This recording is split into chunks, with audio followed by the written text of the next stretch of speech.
मैं आलोक कुमार मेहता, बिहार का राजस्व, भूमि सुधार एवं गन्ना उद्योग मंत्री।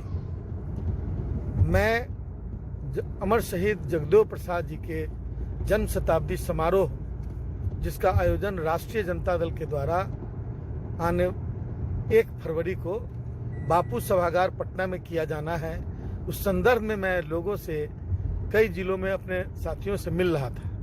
उस क्रम में भागलपुर की एक सभा में मैंने कहा था कल कि जगदेव बाबू का नारा था 100 में 90 शोषित है, 90 भाग हमारा है, 10 का शासन 90 पर नहीं चलेगा, नहीं चलेगा। मैंने यह भी कहा था कि जमाने के हिसाब से शोषित और शोषक वर्ग बदलते हैं। अंग्रेजों का जमाना था तो अंग्रेज शोषक थे और भारत के सभी लोग शोषित थे, लेकिन जब अंग्रेज चले गए तो अंग्रेजों के पिट्ठुओं ने, अंग्रेजों के दलालों ने उसकी सत्ता, शोषकों की सत्ता संभाल ली और लोगों को शोषित होने पर मजबूर करते रहे। जगदेव बाबू ने ऐसे ही तत्वों के खिलाफ आवाज उठाई थी और आवाज उठाकर संघर्ष करते हुए शहीद हो गए। मैंने यह कहा कि जो यह 10% जो जिसकी बात जगदेव बाबू ने की, या हमारा जो विचार है, वो 10% कोई स्थिर किसी जाति पर आक्षेप बिल्कुल नहीं है, बल्कि यह एक ऐसा वर्ग है जो हमेशा शोषक की भूमिका में रहा करता है और वो बदलता ही रहता है। बीपी सिंह जैसे पूर्व प्रधानमंत्री और मधुलिमा जैसे नेता जो उच्च वर्ग से आते थे, डॉक्टर राम मनोहर लोहिया, इन तमाम लोगों ने सामाजिक न्याय और जो एक समाजवाद है उसका समर्थन किया। हमने उनके प्रति सम्मान का भाव व्यक्त करने की अपील की कि ये सारे लोग उस मुख्य धारा की राजनीति के हिस्सा थे। इन लोगों ने मतलब समाजवाद के और जो शोषण था उसके विरुद्ध उन लोगों का भी स्टैंड हुआ करता था।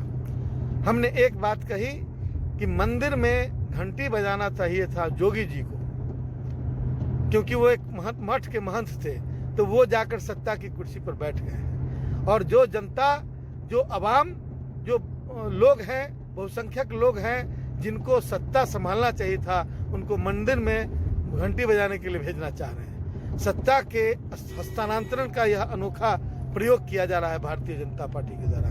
हमारे इस बयान को, इस राजनीतिक बयान को तोड़ मरोड़ कर कुछ मीडिया के साथियों ने जिसकी चर्चा बुरे चर्चा ने की कि जिसको देख के आप समझ सकते हैं कि ये जगदेव बाबू के उसी 90% लोगों के हिस्सा है। उन लोगों को, उन बाप दादों को प्रताड़ित किया गया। अंग्रेजों ने पहले, आजादी के पहले किया और आजादी के बाद अंग्रेजों को दलालों ने किया, जिनको जगदेव बाबू 10% का हिस्सा बताते थे। उन्हीं लोगों के पास सारी जमीनें, उन्हीं लोगों की मिल्कियत, जमीनें कहां से आई? मैं राजस्व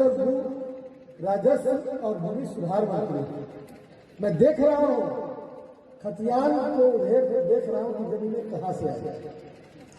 बहुत सारे लोगों को तो अंग्रेजों की दलाली के एवज में, जब अंग्रेज जा रहे थे तो उन लोगों ने मुफ्त में या फिर क्या क्या उसके लिए उन्होंने गंवाया होगा पता नहीं, लेकिन सैकड़ों एकड़ जमीन लिख कर चले गए।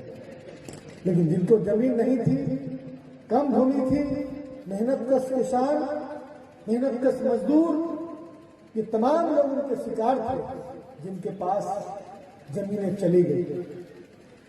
आज भी जमीन एक महत्वपूर्ण मुद्दा है जिसकी वजह से समाज में डिस्टर्बेंस रहता है। बिहार की 50% से ज्यादा हत्याएं जमीन विवाद में होती है। आपका बेटा उस विभाग का, आपका भाई उस विभाग का मंत्री बनाया गया जिस विभाग में आप लोगों की समस्याएं ज्यादा है। तो मैं हर जगह हिदायत दे रहा हूं कि आप लोग अपने परिवार में बंटवारा करने समय पर, ताकि आगे आने वाले दिनों में जो हमने व्यवस्था बनाने का सोच रखा है उसमें सबकी जमीनें क्लियर हो जाए, आपस में नहीं लड़े। जिनसे लड़ना है उनसे लड़ाई, जगदेव बाबू लड़ रहे थे, संगठित होइएगा तो आप भी लड़िएगा, लेकिन आपस में मतलब आपस में